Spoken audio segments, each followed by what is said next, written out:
Jon, I might be wrong, but I'm guessing you're a bit of a data man. Do you like stats? I love data. Yeah, right. Yeah. So in this strategy process, although it is kind of about working with God and maybe not about spreadsheets, it's important to have some kind of measurement and scientific way of measuring the difference that this strategy is going to make. If we're talking about investing people, resources, applying for money, can you say something about the data that you're gathering now and why it is taking this time to do? Okay. Well, part of the process is actually to start gathering the data as we start having conversations with people.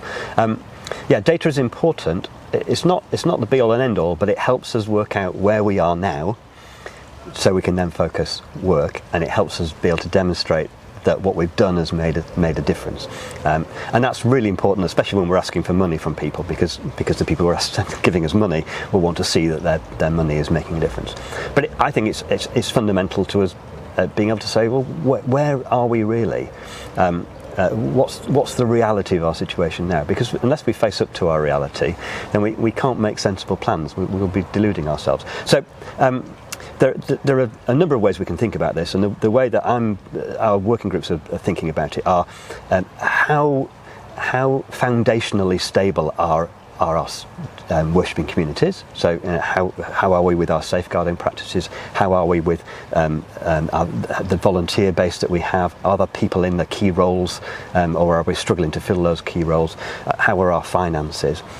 What sort of situation is our building in? What are the challenges associated with our building? So those sort of foundational issues, the practical outworking, I suppose, of a church community. So that's one axis of measurement, and the other axis of measurement is what's our missional energy like? Are we actively involved in our local community? Are we engaging with people who aren't in church at the moment, who haven't heard the good news yet? Is there a process by which we're helping them encounter God and encounter Jesus? Or are we a bit worried about it? Are we a bit fearful of that? Where are we? Are we actively being missional or not?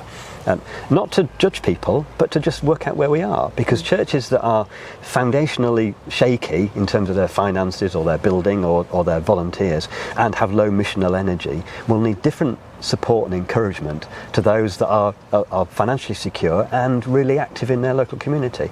The issues, and all of those churches have issues that need help with, but the issues are different and the help they need is different.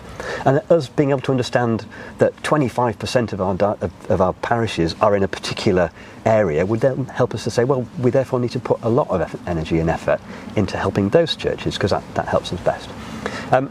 And secondly, it's about working out where the people are and where our ministry activity is, because if you look across our diocese, there are some places where there are lots of people, but actually our church communities are quite small, and our ministerial kind of deployment, the number of clergy we have, and the number of licensed lay readers we have in those areas is quite low. So there's a slight imbalance between where we're putting our missional energy and where the people are. And if our focus is on blessing as many people of the 1.5 million people in our diocese who haven't heard the good news, then we might need to actually readjust where we're putting our energy and where we're actually placing people.